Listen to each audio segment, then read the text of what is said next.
Tanner. Tanner. Tanner. Hey, Tanner. Hi, Tanner. buddy. Your buddies are here. Brother. Go, like, right above his head so when he opens his eyes, he sees you. Tanner. Look, his tear. Look. Tanner. Yeah. Tanner, brother. Tanner. Tanner. Tanner. Brother, we're here, man. We ain't going nowhere, brother. My name's Tanner Arbuthnot, and I'm a paraplegic amputee. Hey Tanner, can you open your eyes? Hey. I was born in Florida, down in Fort Myers, right after a big hurricane. My father was in law enforcement, my mom was a teacher, so we grew up kind of out in the boonies of Fort Myers, and ended up moving up to Washington State when my dad got a big job opportunity in law enforcement. Really changed my life and kind of started everything for me when it comes to sports, because I didn't have a lot of friends up there, so it just came down to finding friends in sports, and that's really where my passion for just going out and doing any type of sport and being an athlete came. But my whole childhood was really just revolved around football, basketball, baseball. Golf didn't really become anything for me until I was in high school, but I was just an active kid. Everything I've ever done is just outside. I don't like to be inside. It was, the classic story about the young kids growing up in the 90s and the early 2000s where the lights go off and you got to go home, or you get the call from your mom from up the street and you hear her screaming, you got to go home, or the neighbors get a call at the home phone and tell you, get your butt back to your mom's house before you're in trouble. So everything growing up was just outside for me, and always had a passion to just try to do more and more and more and push myself. So I was never content with the sports that I was good at. Wanted to find something new that I could be better than other people at, and so it was a big bounce thing for me. Just always constantly doing things and just grew up really active. And the golden year is the age of the day of your birthday, right? So my birthday is pretty significant to me, February 22nd, 1993. Everything was 22 my entire life. 1993 adds up to 22 if you add it up. I was born at 11'11". I was like 22 inches long. My weight added up to 22. Everything was 22 when I was born, right? That became a very significant number in my life. So now here I am, 22 years old. I know it's my golden year, and things are golden. Things are perfect. I've got a beautiful girlfriend. I'm living with one of my best friends in the world. I've got a bike, a dope truck, a fun little race car, a little BMW Z4 convertible that I just absolutely loved. It was so fun. I had a take-home work van, so I didn't have to worry about any of that. Everything was taken care of, right? I'm just great job, great friends, great everything. Things just really going well. Started getting back into golf again, and just really started seeing a future. And that year was truly my golden year. January 29th, it was 2016. I went out with my friends that night, had some drinks. We went out to a laser tag place where you get like actual rifles and stuff. Stayed out late, 1 o'clock in the morning or something, 2 o'clock in the morning, got some pictures there. And it was the last normal night of my life. It was a typical Friday night for us. We always went out and did something, and it was always the entire group of friends. We were always together. It was almost every night of the week we were together. We were very close friends. And the next day, I was meeting up with my girl. I just got her a new car. We had done this whole process and got it, bought it, needed to get it registered. So I went and I picked her up that morning. Went to the DMV, got it registered, said goodbye because I was gonna go meet up with my boys. Yeah, later on the day goes, we were hanging out at his garage, just working on the car. Some of them I wasn't working on the car, I was just hanging out. And they all went to go get lunch, and I told them, like, I'm out. Like, I'm supposed to be having dinner with my family at my parents' house tonight and my girl, so, I'm gonna go head over there. And actually, a couple of my buddies said, like, come on, like, just let's kick it today, this and that, I forget what it exactly was, but basically, like, let's go get some food first and then go do your thing. And I said no, I wanted to go ride. It was January 30th in Washington. How often do you get, a sunny day? It never happened. So stressed from a lot of work and stuff, I just wanted to go ride and have some fun. So I went to this road where there's curves, and I just cruised, just had a nice little cruise. Came home, my dad was getting his bicycle out and going to just ride his bicycle. He was trying to lose some weight at the time. And he told me, he said, I told him, if you're going out to ride your bike, I'm gonna go take one more loop in mine, because I'm gonna have to put the bike away for a while after this because of the weather. And my dad actually told me right then and there, he said, you should stay home. And I said, no, I'm gonna go do one more loop if you're gonna do a loop. You know, my girlfriend Myra, my wife at the time, hadn't left the house yet. And she lived like 45 minutes away. So we both left at like the same time. I went on my loop, he went on his. And then I was coming down this road over this bridge. I actually have a Snapchat sitting on the bridge where I'm just showing the day, because it's, once again, how often do you get a beautiful day on January 30th in Washington? Coming into that bridge, there was this car that was just driving weird. We actually almost hit each other when I was taking the turn in, because he went, I went, stopped, he went. And so it's just kind of, I was like, whatever. We went through the intersection, went onto this road. It turned into a passing lane. I went around him. And as soon as I went around him, I went up on one arm and I was just chilling on the bike, right? Slowing down, just cruising. Just didn't want to be behind that guy. I looked over left at this house that I used to deliver pizzas to when I was like 18. Always looked at the house for some reason every time I passed it, just a memory of pulling up there. And then it went black. That was it.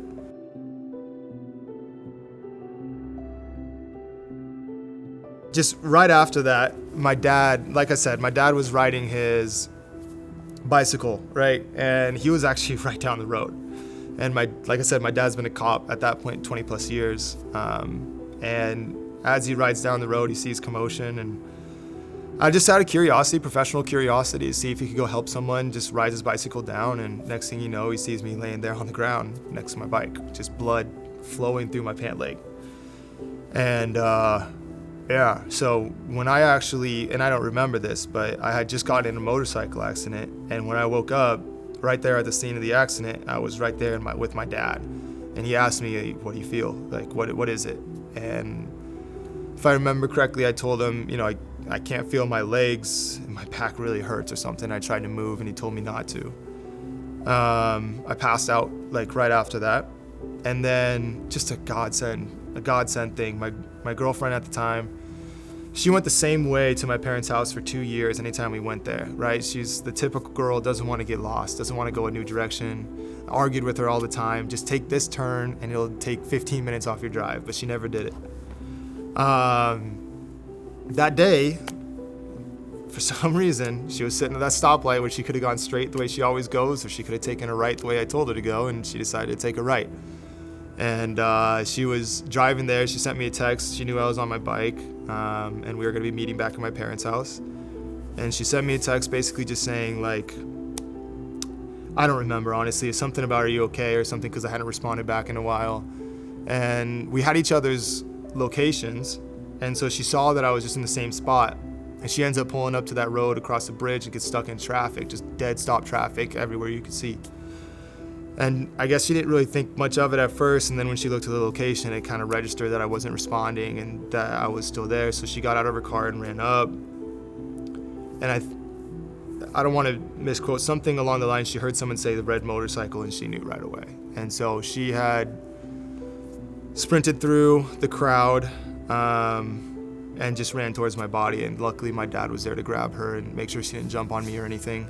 But she unfortunately ended up right there at the accident too. Her and my dad both saw me right there, just laying on the ground, bleeding out, dying. And that was the start of the accident. That was the start of the bad stuff.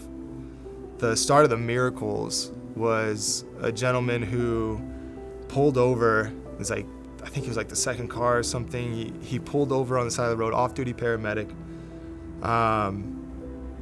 And he saw the blood coming out of he explained it to me later in the nursing home that he spread his hand out. He said it was coming out of my pant leg like this. It was just flowing like a river. And so he knew right away, he's like, he's got minutes, maybe. So he didn't have a belt, his wife didn't have a belt, but they were on a test drive, and the salesperson that they had on the car with them, he had a belt. Thank you, Jesus. So he grabbed the belt from him, put it around my leg, and pulled it as tight as he possibly could, and stopped the blood flow as much as he could. At the time, we kind of just thought my legs were broken, maybe my back, but it just really seemed like my legs were broken. This leg was like up above my knee. It was just like completely dislocated. This one was just mangled. And so knew that it wasn't great in the legs, but didn't know how bad it was. But I pretty much bled out there on the road. And so they started putting blood on me in me in the ambulance. By the time I got to the hospital, had bled out again. And just put me directly into the ICU to start sometimes I get these times wrong. I apologize if I do get this wrong, but I think it was like a 12-hour surgery to put 14 and a half units of blood in me. And they said there's no way he's gonna survive. If his blood pressure drops even an ounce, he's dead. And I survived. And after that, it was like, all right, well, what's next? Like, what's wrong with him? And so that's when the real work happened. They found out I had shattered my spine pretty severely. A complete vertebrae was shattered. I had a broken neck in multiple places. Collarbone was shattered. My right arm was paralyzed pretty much from like the forearm down. I had broken bones all throughout my chest and stuff like that. 2 collapsed lungs, so I was on chest tubes to help me breathe. I was in a coma at the time. My legs were just mangled. Broken bones. They had to put X-fixes on both legs, which means that I still have the scars, but they just put big bolts all the way through, 2 on the top, 2 at the bottom, straight into your bones. And then they put just this metal bar that connects to keep your legs straight so that they heal. I had that on both sides. It really was just, it was kind of like exploratory, figuring out how bad it really was, and no one really knew how bad it really was until a couple nights into it, and realized it was going to be a fight, and that's really where it all started. I guess my first memory would be waking up and they asked me if I wanted to cut my leg off or not, and that was tough. I didn't know why I was in the hospital. They just told me that my leg was bad and I could either cut it off now at the knee or wait, and we would potentially have to cut it off higher up. And so I don't know, for some reason I felt this peace from the Lord that I felt like I had the decision on my mind to make, and I told them, if it's risking my life, then take it. And so they did. And then I went back into a medical coma for a short period of time, and like less than a week, I think. And then I remember waking up. What else you got? And the first couple weeks after waking up, I will say like most of that memories are pushed away because it was hard. It was pain. I had so much pain in my entire body that I couldn't focus. I was passing out multiple times a day, even on the state maximum for painkillers. So it really was hard for me to try to comprehend what was going on. I just knew that I had gotten in a motorcycle accident. It was bad, but I lost a leg, but it hadn't really hit me yet. I think number 1, the pain medication. I wasn't thinking straight. Number 2, I had a traumatic brain injury, so I probably wasn't thinking straight. I lost blood out of my brain for a long time. I had a brain bleed on the left side of my head. So I think it was just a little bit of a combination of the support that I had with the people there that weren't letting me really like be in my feelings too much. Number 2, I kind of just like, I'm a happy dude, and so like I wasn't trying to be sad no matter what was going on. I just wanted to enjoy the time with the people around me. So it was like, I'm gonna take this a day at a time and figure out what's going on. But throughout all of it, I just want to like enjoy what's going on, I guess is the best way to explain it. So I don't really know how I took the accident at the beginning, because it took a long time for me to really understand and accept that something had happened to me. Just everything that happened was more of just like, I couldn't accept that, all of this stuff had actually happened to me. I couldn't accept that I'm not going to be able to walk again. I couldn't accept that I'm not going to be able to transfer from a bed to a wheelchair by myself for the rest of my life. Like, that's crazy. What do you mean? I could do a backflip at 6'3", standing on the flat ground. Like, I can do whatever I want. You can't tell me that. And so it really became more of like a competition in my head of what I can do, not what I can't do. Well, without my support system, I wouldn't be here today. I 100% believe that.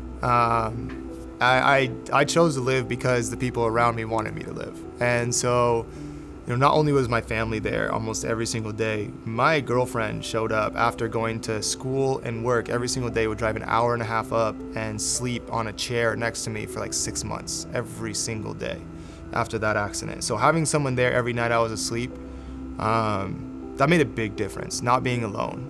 When you're alone, the demons really come out, and demons are real.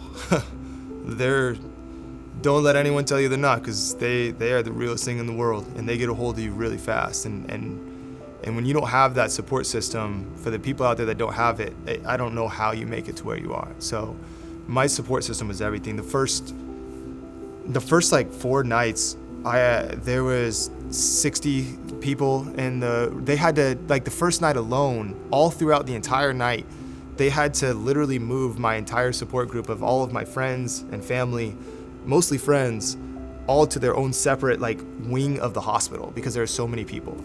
And one of my favorite videos in the world is one of the nights when they walk around with the camera and everyone just says something nice to me because they're just waiting there, man. That one gets me. I did not deserve it, but just everyone, yeah, man, just the support.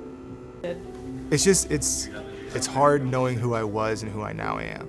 And so that's why I'll never stop pushing to get back to that, because it's just, I find like you really struggle with your mentality when you don't have something to fight for, right? When you don't have something to push for, to like really give your all for something. That's why first it was racing for me. I had to find something that I could go do and compete with other people in. And I didn't know what it was because it wasn't sports anymore. So naturally I was like, all right, well, I'm gonna start racing. Yeah, I can't feel my feet. I'm supposed to use hand controls, but screw it. I'm gonna do it with my own legs, like with my own leg without feeling it, and just picking up my leg and pushing down on the pedal, like I'll figure it out. So I did, right? I drove manual, one-legged, paralyzed, picking up my foot and putting it on the clutch and then putting it on the gas pedal after I got in gear. Like, just found out new ways to do things so that I wasn't just beating myself up nonstop, you know what I mean, that I can't do anything anymore. And so ultimate goal from day one was like, I need to get back to sports, but until I have that, I need something. And so that something came in the form of racing and was a huge blessing in my life. The reason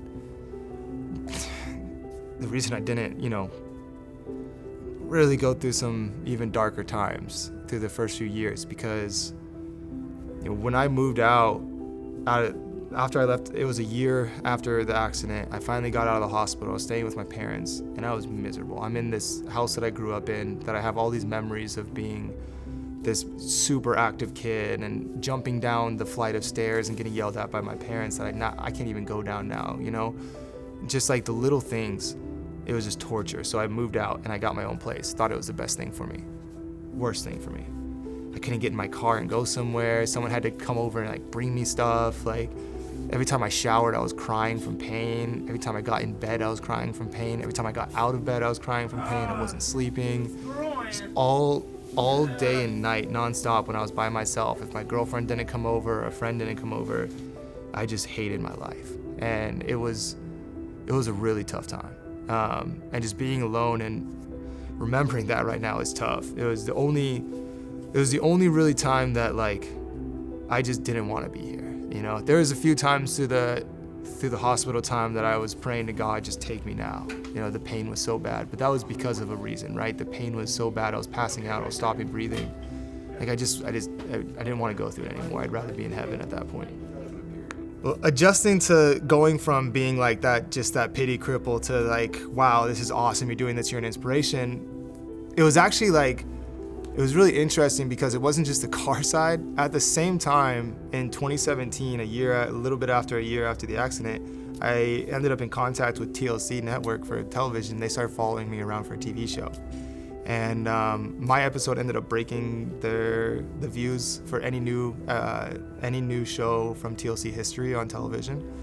We had like over 2 million viewers watching me live when I got married. And so at the same time as I'm getting this from the racetrack, I'm also getting it from like Facebook from all over the world, Instagram from all over the world. And like when I was in the hospital, I didn't even want people to take pictures of, like, for the majority of the beginning, we don't have anything because I refused to let people take pictures or videos of me. And the only reason I ended up doing it was because I got inspired by someone called Rob Parsons, Chair Slayer, because he posted videos drifting, paralyzed, and I was like, I can do that. I'm gonna get in a car. And so I realized that, all right, you can take pictures and videos, because if I can help one other person with my mentality, and you know, everyone always told me like there was something special or weird about me because of my attitude. Like, because I've had this smile on my face literally since the day I woke up from that coma, and it's never left, and even through the hard times. And I give all of that to God. But through all of that, I just want to help one person, right? Like, that's kind of what you're thinking, I guess, when you go through something like that. You're just kind of like small scale in your head, like, if I could just help one other person like myself, that'd be awesome. And it turned into like millions of people watching me, and then like hundreds and thousands of people hitting me up and like telling me these stories and calling me an inspiration. And honestly, it was actually hard, because I didn't view myself as, to this day I struggle with it. You know, I still don't view myself too much as an inspiration, because I feel like there's so much more that I need to be doing, and there's so much more that I can be doing. And like, I've let myself down every single day since the accident in my head, right? I just feel like I need to be doing more, and I should be doing more. So sometimes it's actually kind of like, it's hard to have those people say those things to you, you know, because it gives you that break of like, okay, I'm doing what I should be doing. Like, I'm good, right? You lose a little bit of that work ethic. So, you know, at the beginning, it was almost detrimental to an extent, but I never stopped working, but I could never be happy or content with myself, because all of these people were hitting me up telling me these things, but I didn't feel like I was that person. I needed certain things at certain times from the accident, but now it's like, now I've found what I'm here for, right? I'm here to share my story and other people's stories, and I'm here to go out and do something that can inspire others to go out and do something too.